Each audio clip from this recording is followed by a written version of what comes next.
Well, welcome to this episode of Did She Really Say That? And I'm laughing already because I know exactly how this conversation is going to go today. Because I'm here with Dorothy and she's going to take us on an incredible journey of this conversation. And I promise you, the two of us talking and sharing training, you're going to sit here and you're going to want to hear this again. I promise you. So, who the heck is Dorothy? So, she's the co founder, and I thought this was absolutely brilliant of Women Belong. Oh, yes, I just said that. She has created, co founded Women Belong, a community built on generosity, support, and ladies, meaningful connections. Not this, oh, you're just going to make me a buck, or how can I sell you something? Like, that's not where she's at. With her signature talks and permission to belong, she challenges the ideas that belonging is something to be earned and instead encourages women to claim it for themselves. I'm so excited for this conversation. And not only do you claim it for yourself, but you extend it to others. And we were just briefly talking about how leadership changes for women and how we don't lead from a space of, I want to tell you what to do, but really of a space of like, how do we, in our strengths, elevate each other to step the best way forward? So, Dorothy, thank you so much for being a yes and joining us here on this episode. Did she really say that? Because you know what? Dorothy's going to say some stuff. And you're gonna be on jaw on the ground, and she's probably gonna like maybe offend you. Yeah, even more so. I love this already. So we're gonna have some fun. I hope to not fucking offend too many people. Ah, fuck it, whatever. You're gonna have somebody be offended. They'll turn it off or skip it. They'll be fine. They'll, you know what? Don't forget to put your big girl panties on, ladies. I Yes. fucking hate that when the What? people say that. Put your big girl panties Yeah, on. what does that mean? Like, I do I don't know. not have to have like big girl panties? Are you saying that I'm a child all the time? Or I'm a little girl? What? I don't know exactly what it means, except that I think what it infers to me is that like, like you're acting like a little girl, right? You're acting, and that's such bullshit. Like part of it is living into our emotions and our feelings, right? Yep. And we have been taught so well how not to do that. Yeah, don't be emotional. Don't feel too much. Don't cry. Don't, Right. everything. It's like the don't, Don't don't, be a don't, don't, don't. don't be a crybaby. Yeah. Right. I'll give you something to cry about. Oh yeah, that was Right. one of my favorite ones. You're Yeah. crying, I'll give you something to cry about. I'm like, hey, Yeah. thanks. Yeah. Thanks a lot. Yeah. Yeah. So anyway, I'm just thrilled to be here, Katrina, with you. Yeah. Um, Let's we've had talk about this. Go ahead. Well, I just want to say we have pre-conversations when you're doing something like this. And what I found, I fell in love with you, right? I mean, it's like I couldn't wait for today to happen because the conversation is always spirited and Yes, and meaningful. So thank you. it is. Oh, absolutely. So let's start off with what had you create Women Belong? Because I think this is a really good segue into a lot of what we're going to be talking about, ladies. We hear this. We belong at the table. We belong here. We belong there. But there is this sense that it's more than just a position. There's so much more to this conversation. So, how did you come up with this Mm. business? So my business partner Kate and I were in a different networking organization, and we felt that things had to be different. Mm. There's, of course, a longer story, and it's probably uglier than I'm painting it at the moment.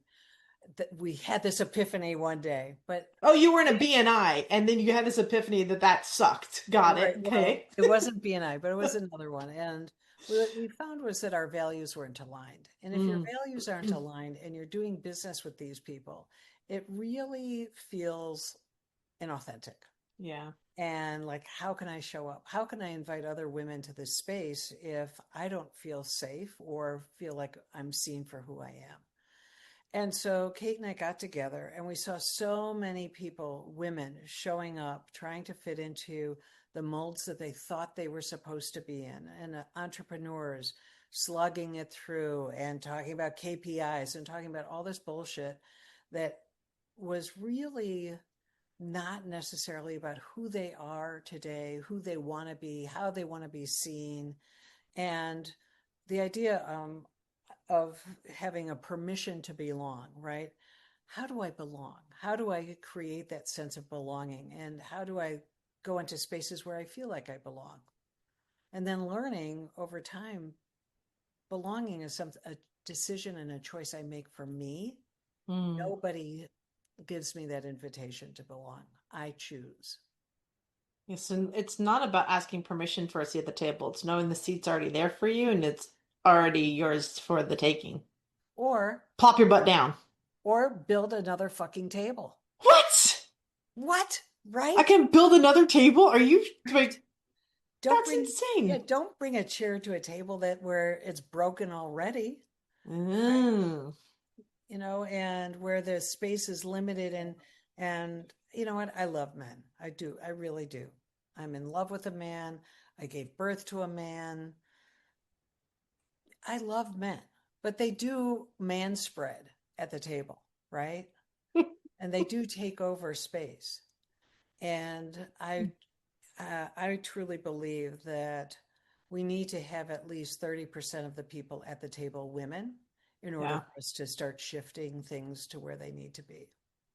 Yeah, I agree. I think as like as I've done more networking, it's interesting when it's a group of women that are there that show up early or are there first, the conversation that takes place is vastly different.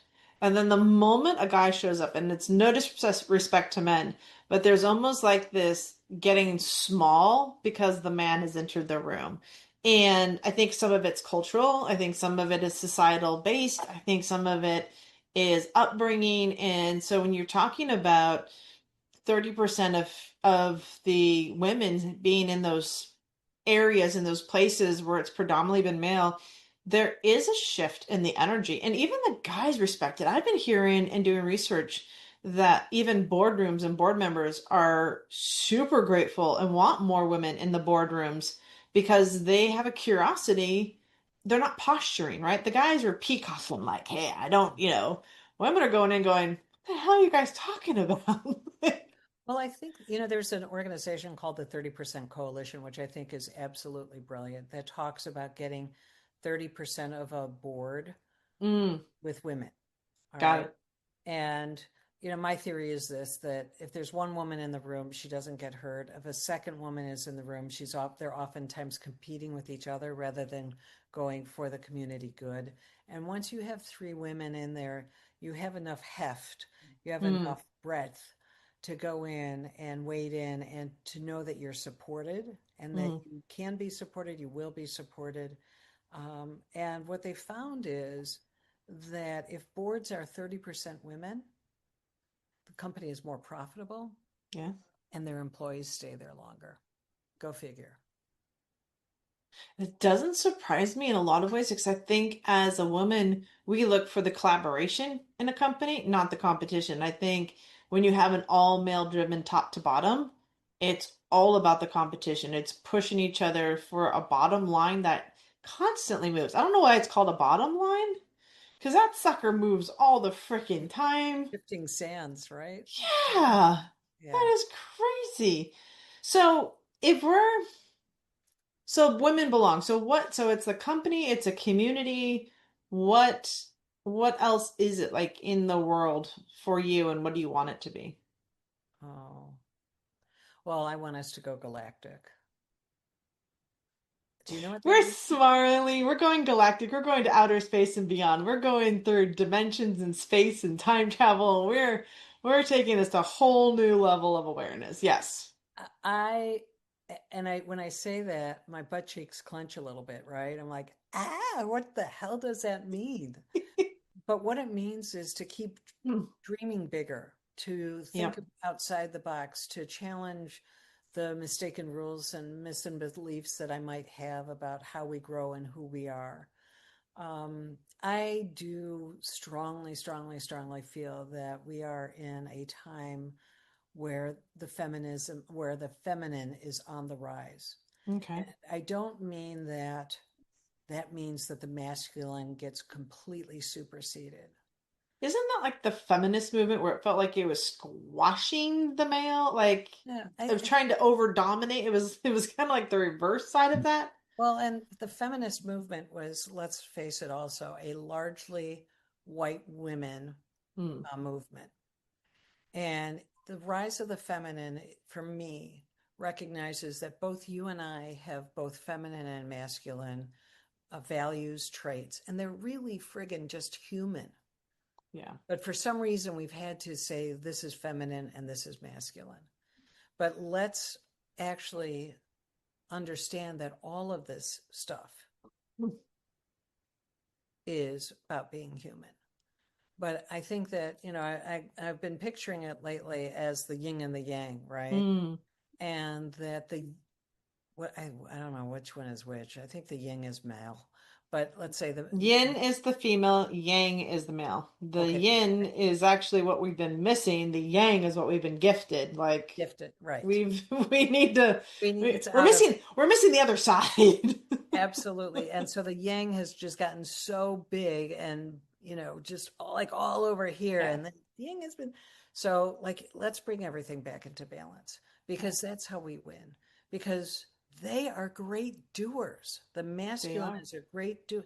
And you've got a lot of masculine in you. I've got a lot of masculine in me. I couldn't have survived in corporate America and gotten to the levels that I did without, because that's the only people who were moving ahead were people with the yang, right? Yeah. I remember, and I think I may have told you this, that at one point, one of my bosses said to me, "You're the best relationship developer in our company." I grew our business to 60% of the agency's business. Okay. Wow. Ridiculous. And can you just not can you not build it so much because the others are out of whack? I'm like, wait, why is that my problem, number one? Right. But when someone said that to me, when the guy said that to me, I was like, oh,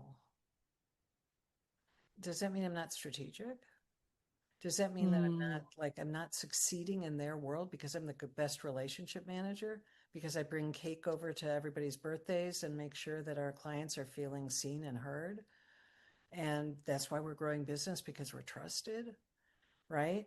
So that feminine value I felt like I was being dissed. I think he Yeah. was actually complimenting me. I didn't take Maybe. it that way, right? Yeah, So, cause it's crazy because that is, and I've talked with even women in sales, and I'm actually really impressed. I talked with a gentleman. He says, I love having women in sales because I just tell them the time frame it needs to get done. I don't have to sit there and micromanage their everything. So this is one of those outlying men that says like, I give women a project, I know it'll get done within the time frame it needs to get done. If not, it'll be better than what I can ever figure out for myself, and they'll mm, have relationships that come out of that help grow the business. I don't just have to sit there and manage everything they do. He's like, I love having women in business.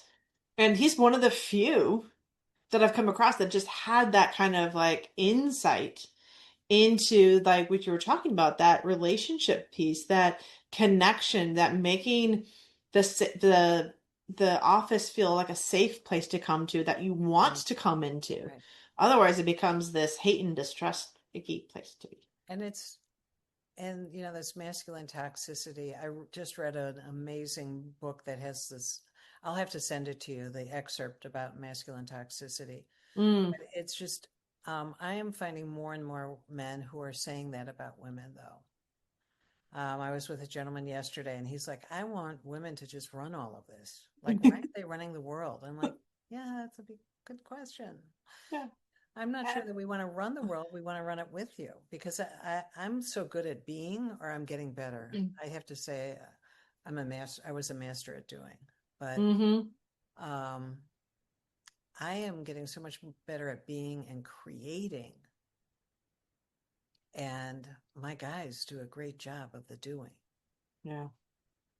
And I It, think that's the space we hold for each other, yeah. right? Like it is, because you're right. I mean, I hold a mask. I think, let's go back into this one because this one always kind of um, was they're trying to define masculine and feminine as like women are more feminine than masculine and men are more masculine than feminine, and that we, and I was, but you said this, it's like this feminine and masculine energy, it resides in everything on this planet.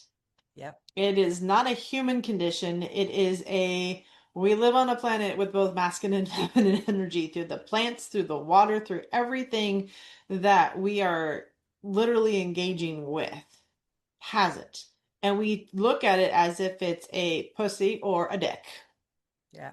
Straight up honesty right there. And I did say that, by the way. Well, I do hate it when people call someone else a pussy. I'm like, God, they must be really strong. Those things You get have strong. this, you do have this one. This keeps coming up for me, by the way, every Oh, time. my meme? Yeah, Yes, from Betty yes. White. The Betty White meme. I know it's on your computer. Can you like pull it up and just read it? Because I think this is the best thing, a best quote from Betty White ever. And for those of you that are Of course I listening, can. Of course I can. this It's right this is here. fantastic because this reminds me every single day, and every time I read a book or I watch a movie, and they always talk to him. It's like, why don't you just grow a pair of balls? Or like, oh, you got big kahunas, or you're a ballsy chick. And I, and then Dorothy goes, Dorothy did you said, see don't this? say that anymore. Yeah, I don't say that Right. anymore. Like, you want to reclaim your pussy, ladies, because this is freaking awesome. So, what Betty White said, why do some people say grow some balls? Balls are weak and sensitive. If you really want to get tough, grow a vagina. Those things take a pounding. She's awesome. I I love, love Betty White. She holds nothing back. The older she gets, the wiser and less filter she's got. I like, keep going, girl. yeah, well, she's passed now, right? She like, I I don't. think Did she, she finally? You know what? Because every year they always had like a Betty White like passed or something, or she passed yeah, her birthday. So I never could remember if she did or didn't at this I point. There think was she so did. much. I think she has, but that woman is fierce.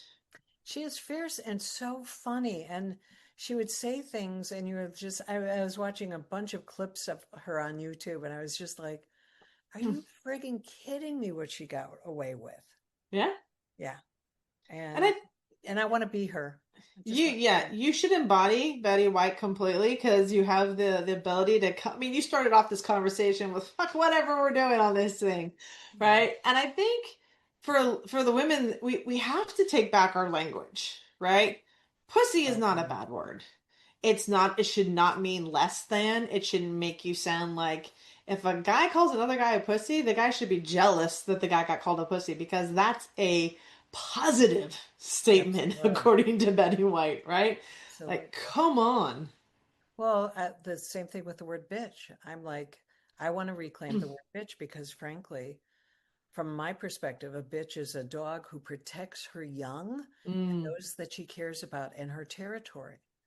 And when we're called bitches, it's meant to demean us. And we have to stop, we have to stop and take in these microaggressions and understand they are a microaggression, they are. right? It is a place for us to, so pussy is one. When someone else calls, and I'm going to, the word cunt, I Okay, you hate say it, that. You can say the word cunt. right? It is part of our language. It is part of our language, and I hate it when other people call a woman a cunt because for me, it's like, why are you having to call a woman about a body part, right? Yeah.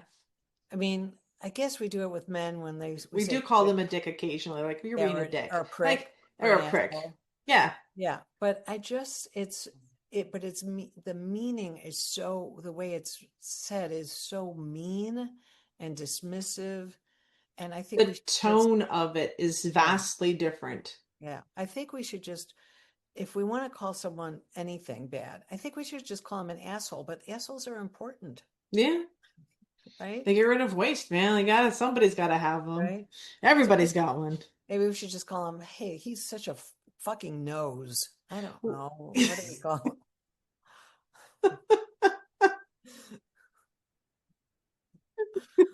I'm just thinking of fuck. He's got a fucking nose. him?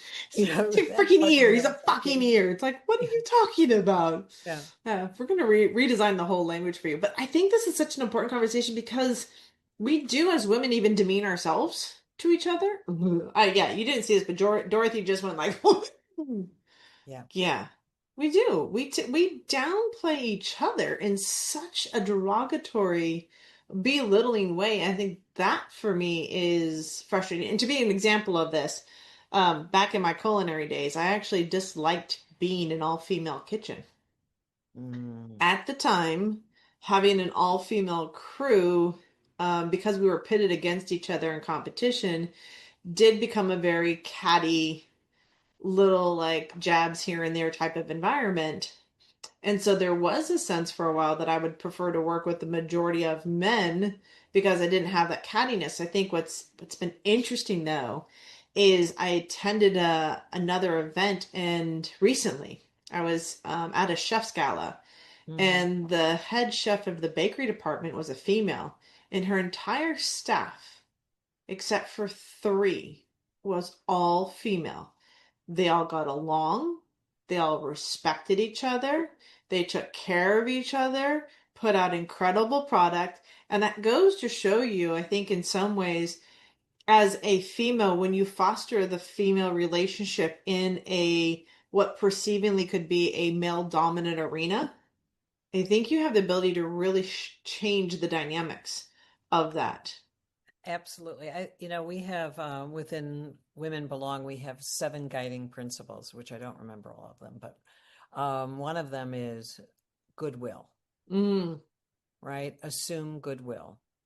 And I think it's such an important thing. And I think also that women were taught, were observing, right, how men were playing the game. And it seemed, and men are incredible backbiters yeah. and incredible gossips. They love to share shit about someone else.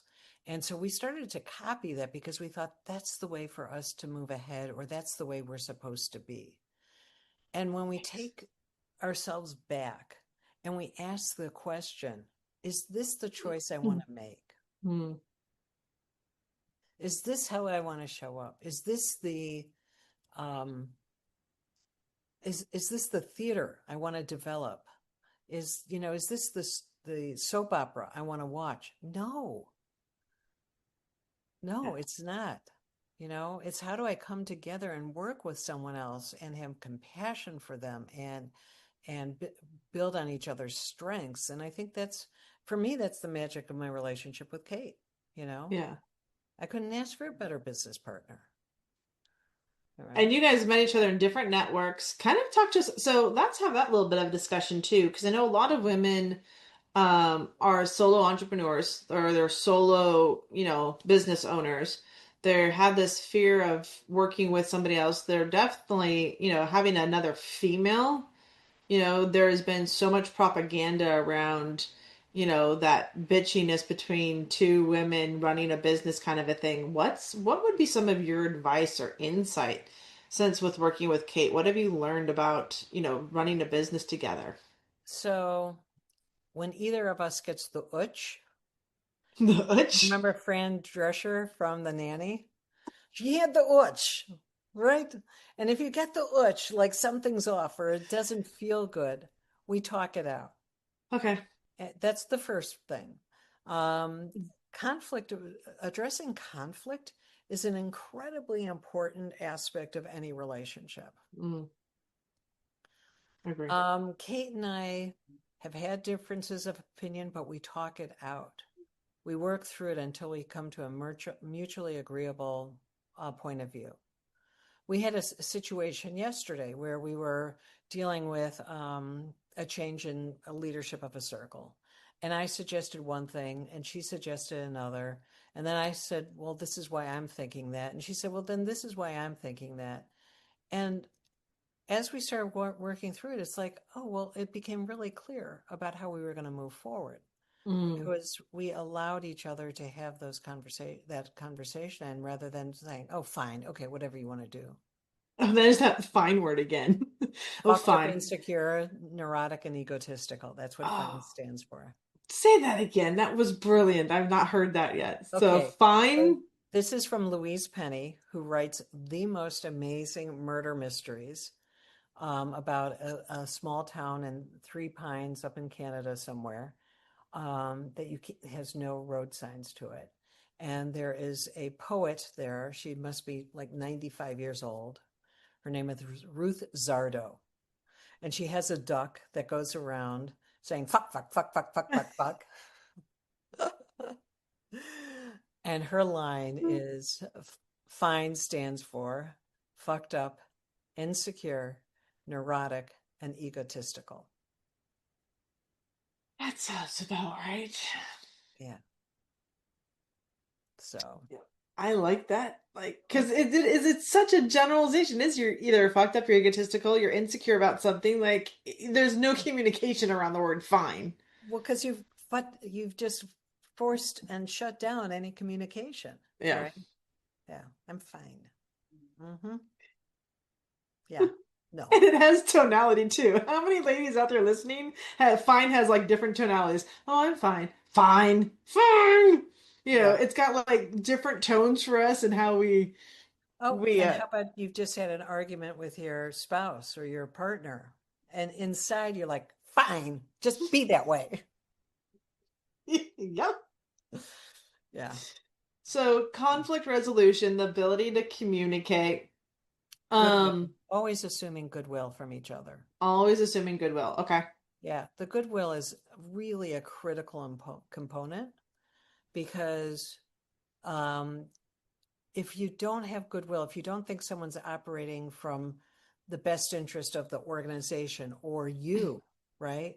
So we had another conversation. We have conversations all the time, and I said I want to have a banner for my I've got a keynote speech coming up. I want a banner for it. She's like, all right, good for you. Let go ahead and get one. I don't want a banner. I don't care about a banner, but I can see why you would want that. Fine, right? Like the littlest shit, Yeah. right? Yep. But she knows why I want to do what I'm doing and where I'm Mm. going with that. Yeah.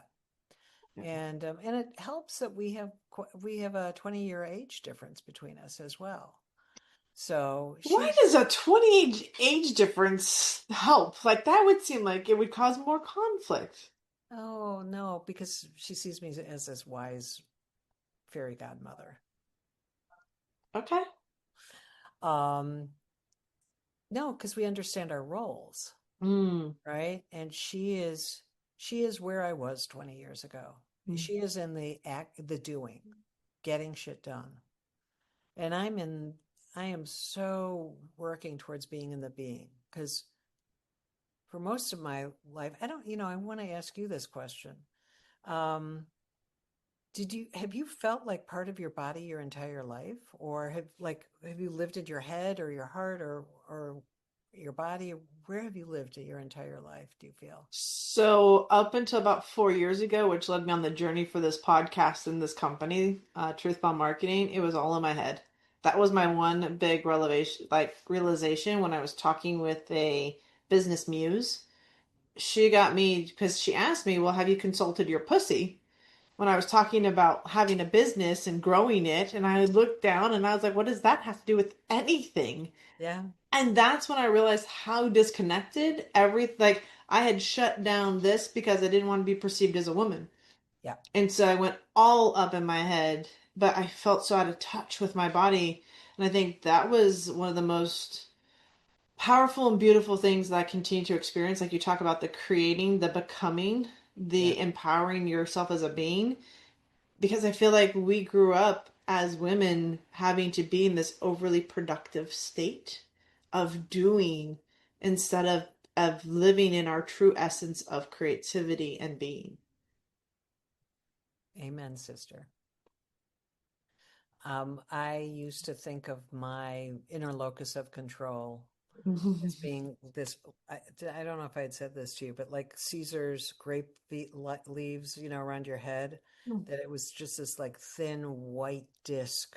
That was my inner locus of control. And what I've been working on for many years is making sure it's a white column that goes through my body, Mm. right? That encompasses all of my chakras, that really helps me align with my body in a way and so I think that Kate she's she's in the doing phase of her life. I'm in the being phase of my life.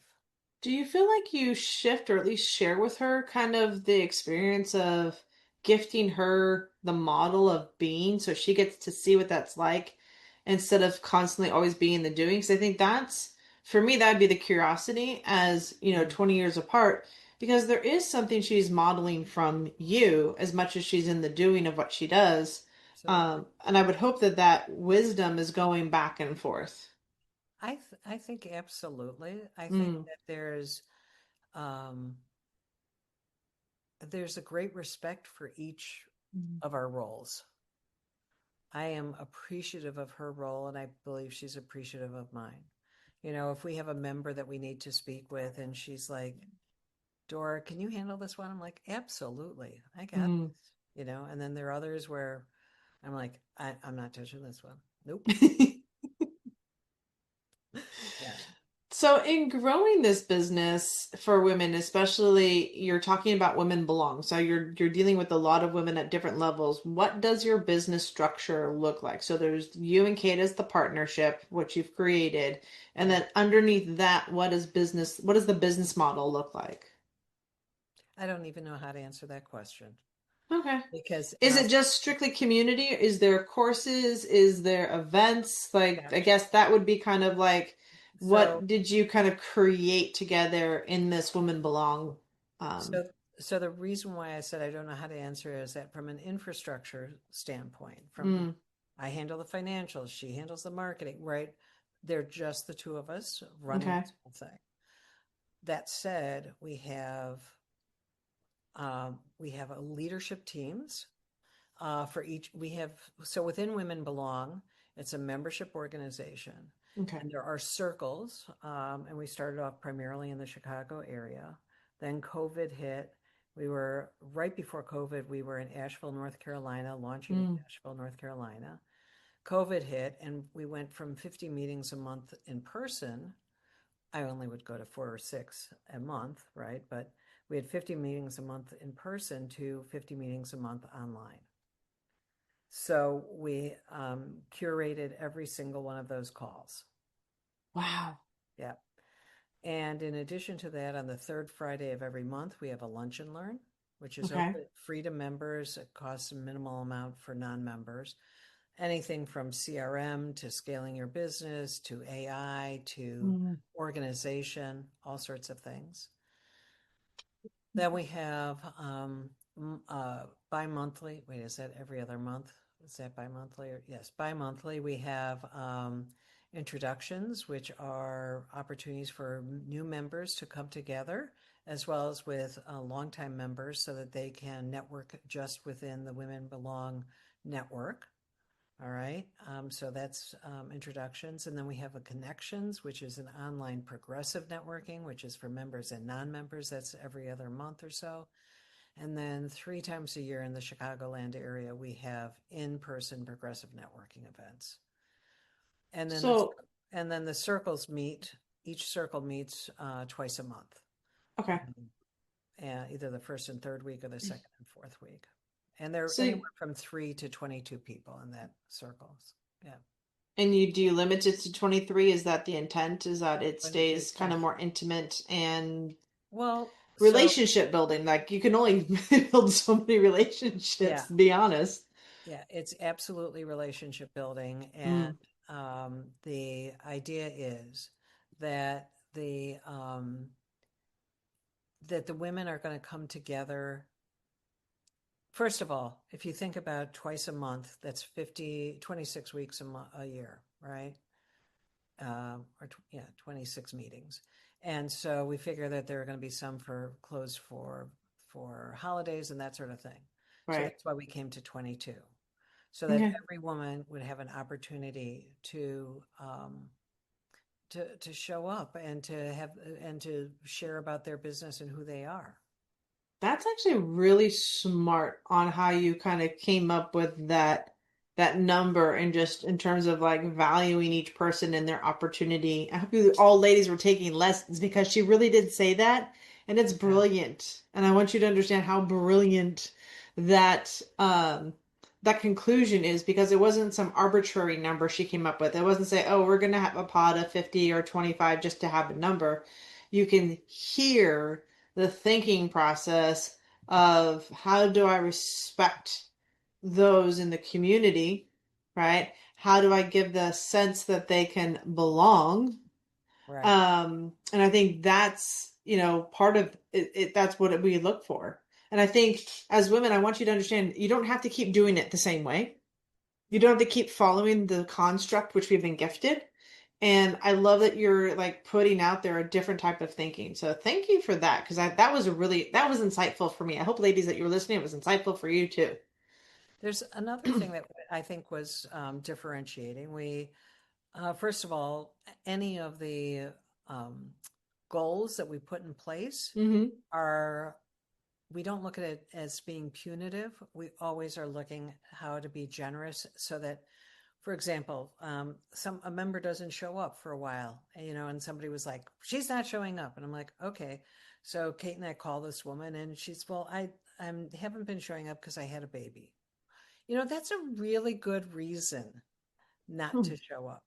And so we Yep. share that with our leadership teams because each circle is run by a leadership team, and each leadership team is three women. And why do we do three? We did three because we really wanted to make sure that each woman was totally supported Mm. in their role so that if they couldn't be there, another one could. And so that, we gave them weird names.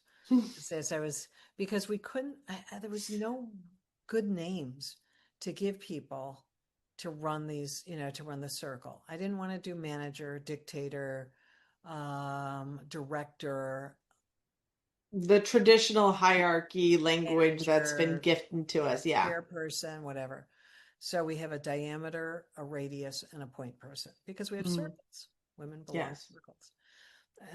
And it's really, when we come up with new levels, it's always about a point on a circle in some way. Mm. But, and, you and I were talking earlier a little bit about how leadership now is a shared responsibility, not only among Yep. those three, but the leadership training we did today for our leaders was about shared responsibility, and that every person in that circle has a responsibility to the circle to lead, Mm. right? It's not up to the leaders to invite people, it's not up to the leaders to do all the work.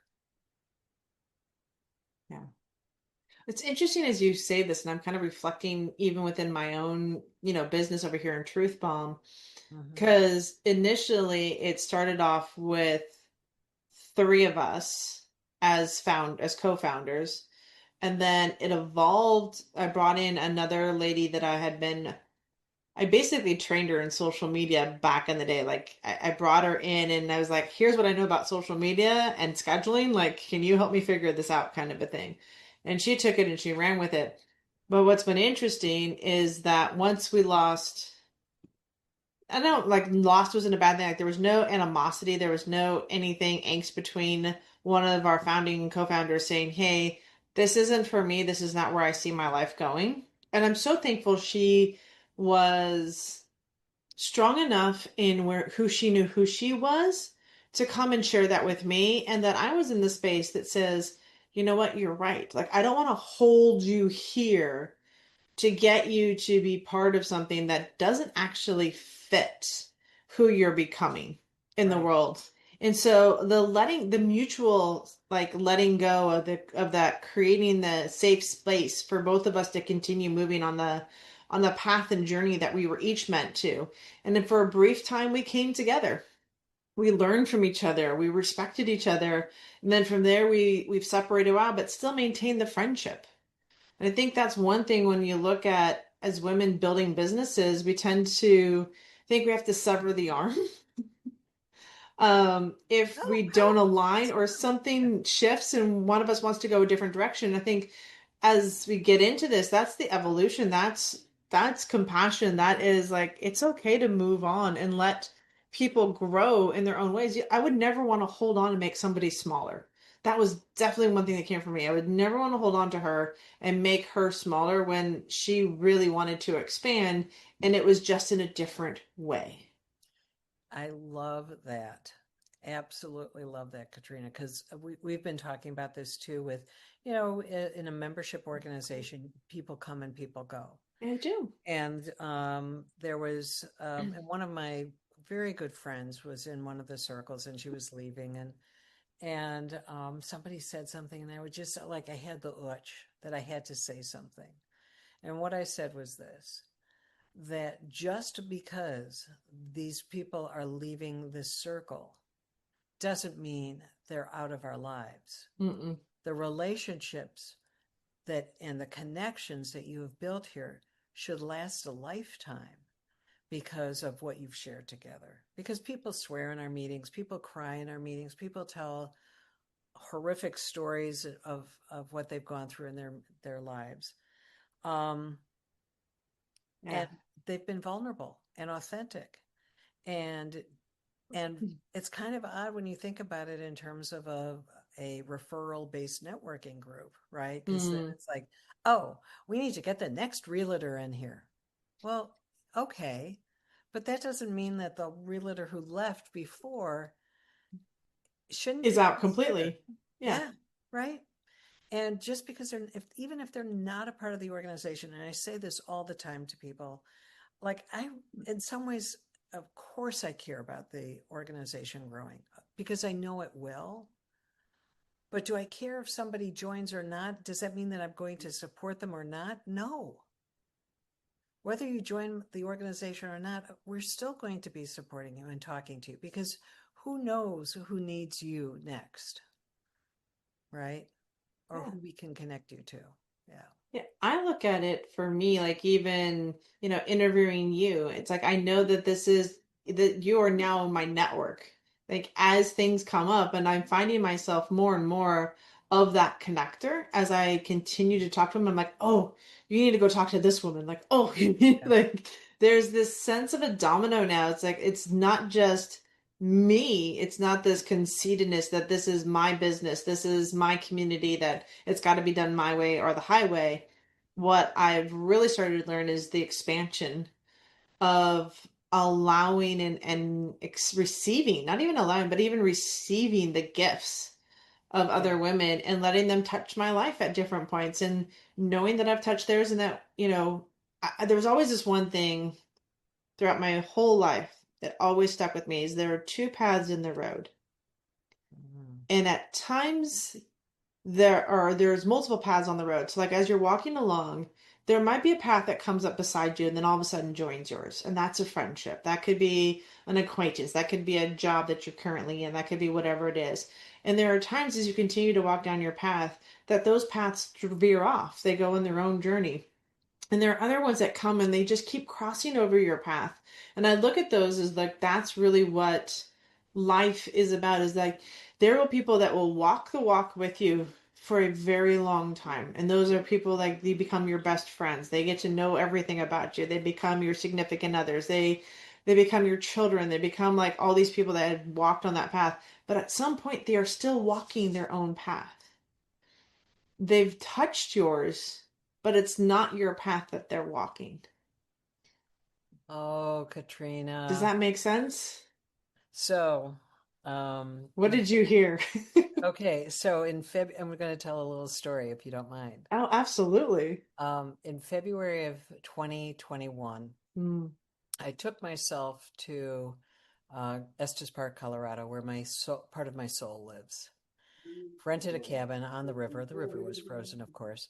And I went there with the express purpose of deciding what my hero's journey was going to be. mm, Okay. So then someone suggested that I watch the, oh, I even know who it was. Oh my God, I have to give her a call. A woman suggested that I watch, I think it's called Finding James or something. It's about, mm, um, no, not James. What's his name? Um, okay, Finding Joe, Joseph Campbell. And so I listened to this stuff around Joseph Campbell and the hero's journey. mhm, And then I was reading a book called The Lincoln Highway. And in The Lincoln Highway, there is an excerpt there that says, if the the hero does not figure out that he's on a journey, he doesn't start on the journey with the purpose of going on a journey and being his hero's journey. In the middle of the journey, he's on. We find out that he's on his journey, Yep. and then In the there's middle. in the middle, right? And then there is another one who said, the Knights of the Round Table, when you do the arc of these all these stories, right? All these fables and all these stories, the arc is the hero's journey, right? And so, Mm, um, in the Knights of the Round Table, the knights all enter the forest at a different point.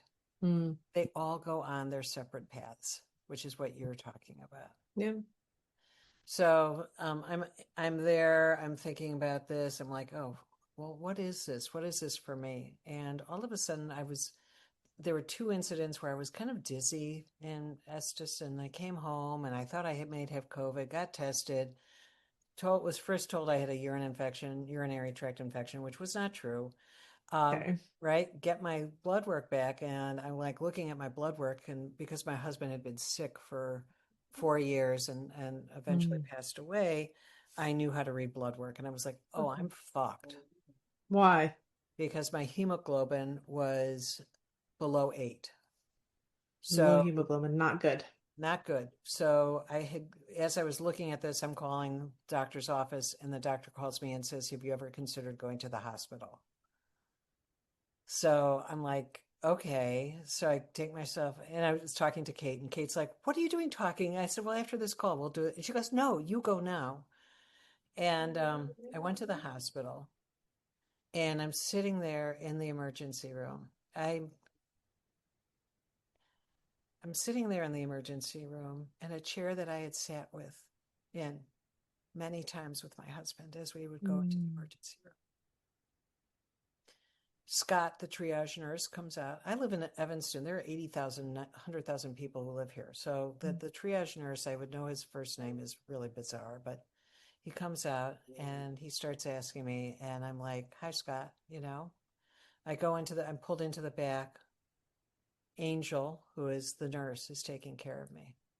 And as I'm lying there, I'm like, oh, I don't need to start my hero's journey. I'm already on it. Mm. But the truth is that there's a difference between the hero's journey and the heroine's journey. And there are a number of authors, Joan Perry, one of them, is among them, who talks about the heroine's journey as the journey within. And that's what Mm. our journey is. I love that. I love how you differentiate between the heroine journey and the hero's journey. Yeah. And I just got full chills when I just even said that out loud. Because I think so many times in the world of marketing, in the world of business, we always talk about the hero journey. Yeah. And as women that are in business, the heroine journey is different. It's different. It's not about us going out and slaying the Cyclops or being wooed by the sirens or being caught on Cersei's island for a year eating wonderful foods, right? It's really about us going inside Mm, and finding ourselves as women and communing with other women.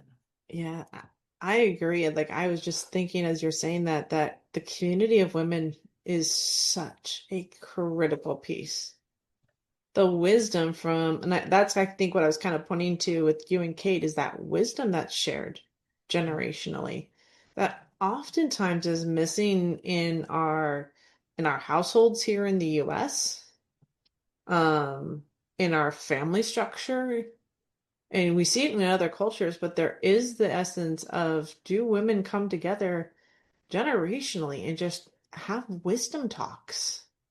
Why is it so hard Mm. to find quotes by women? We Why is it so hard that we think every generation of women we're like we have to do this because we're not standing on the shoulders of the women who came before? And why yeah, is that? Because their voices we're silenced.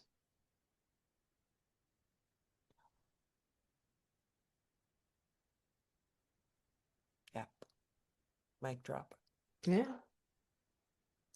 It is one interesting thing, and I will say, because we're going to continue this, because as I know this conversation is just profound for so many of you that are listening, because it's just hit me on so many different levels as Dorothy and I've had this conversation. And I the battle cry even for this podcast is the raising of women's voices. Mm, Because the thing for me is that if we don't start talking to each other as women around what's going on in our own bodies, with what's going on in our menstrual cycles, why we're feeling these certain ways, our feelings that are happening, what our bodies are doing, the changes that we have, if we're not able to openly communicate that, we're at a disservice to each other. I think every woman should be a part of what you're doing, including myself. So we got to figure out a way to make all this happen.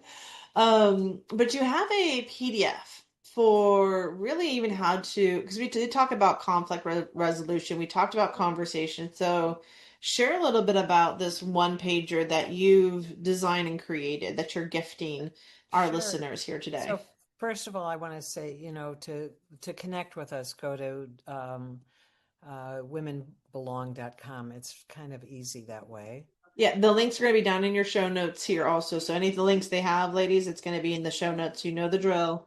Show notes, click, follow, stalk. It's okay. There you go. So this is a one pager, and it's a one-to-one networking meeting form. Ooh. And the idea is how to break the ice, set the tone, how to dig deeper, how to think about what your business goals are with regard to this conversation, Mm. and to be curious, right? And it's about, first of all, obviously, we want to understand the person's business and identify how we can support them. But then it's really the personal side. How can I build trust and a stronger personal connection with you? And then um, come up with your own collaboration goals. How can we work with somebody? And I really challenge you all to to be with me in abundance. Scarcity is what's been driving the chaos in the world these days. Agree. There is abundance out there. And my example of abundance will be just simply this, that in Women Belong, there's not one person on my block in Evanston, Illinois, that is a member of Women Belong.